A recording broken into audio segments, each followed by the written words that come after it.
एक दिन स्कूल से वापस आकर मैं अपने कपड़े बदलने लगी तो मैंने पहले तो अपनी कमीज उतारकर साइड में फेंक दी। मैंने बस फ्रॉक पहना हुआ था और मैं जाकर अलमारी से दूसरे कपड़े लेने लगी। तभी अचानक पीछे से आकर मेरे जीजा जी ने मुझे दबोच लिया।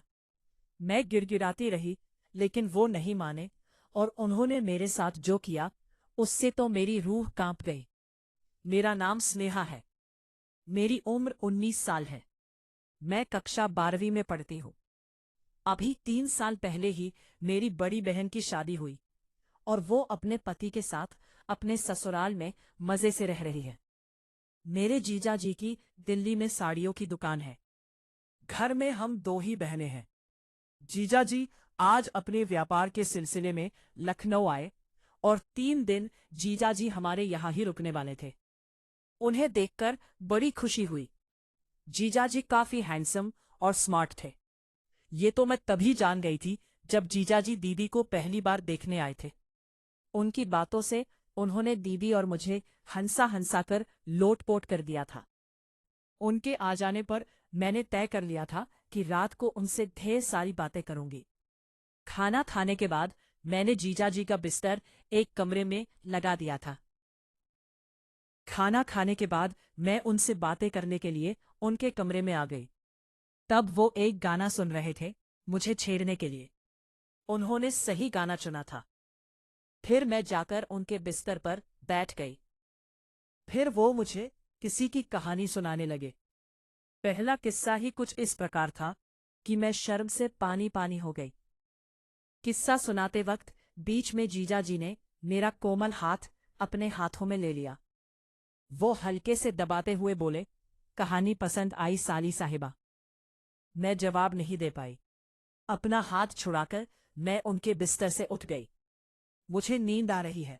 मैंने बहाना बनाया, अरे कहाँ चली? यहीं सो जाओ। जीजाजी ने मेरी कलाई पकड़ ली और एक झटके से मुझे खींच लिया और मुझे छूकर जीजाजी ने बिना मौका गवाए मुझे चूम लिया। मेरे सारे शरीर में जैसे बिजली का करंट लग गया हो। शर्म और घबराहट में मैं खुद को जीजाजी से दूर की और भागकर अपने कमरे में गई। जीजाजी की इस हरकत पर मैं हक्की बक्की रह गई थी। मेरा दिल जोर जोर से धड़कने लगा था और मेरे हाथ पांव थिरकने लगे थे, जैसे मैं बर्फ के पानी में नहाकर आई थी।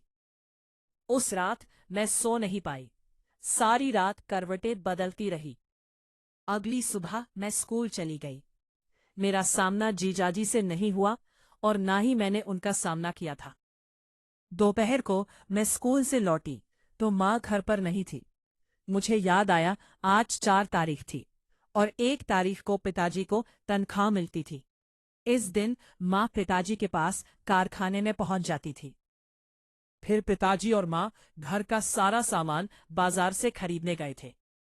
घर में पूरा सन्नाटा था और जीजाजी अभी घर से बाहर गए थे। मैंने घर का दरवाजा अंदर से बंद कर दिया और अपनी स्कूल की ड्रेस उतारने लगी ताकि अगले दिन फिर से इसे इस्तेमाल की जा सके। मैंने अपनी कमीज उतार दी और अंदर जो पहना था उसे भी उतारकर बेड पर रख दिया।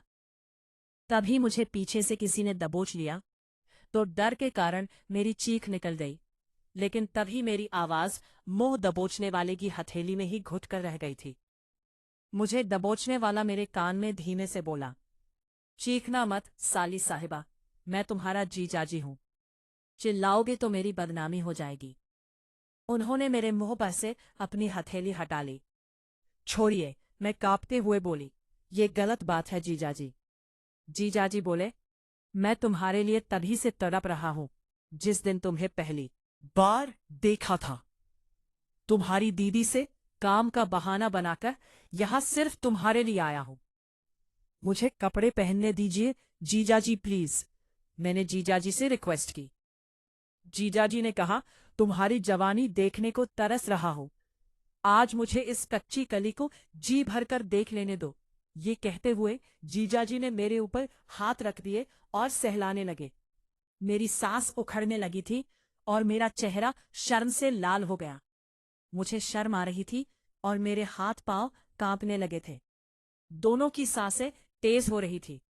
जीजाजी कहने लगे कि मैं जानता हूं तुम भी मुझसे प्यार करती हो और इसमें तुम्हारी भी मर्जी है। और ये कहते हुए उन्होंने मुझे अपनी ओर खींच लिया और अपनी बाहों में जकड़ लिया।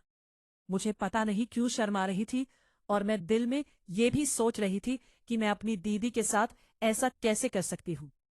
लेकिन फिर मैंने सोचा, प्यार करना कोई गुनाह नहीं है। अगर जीजाजी मुझसे प्यार करते हैं, इसमें मेरी क्या गलती है। बस यही सोचकर मैं भी जीजाजी से लिपट गई।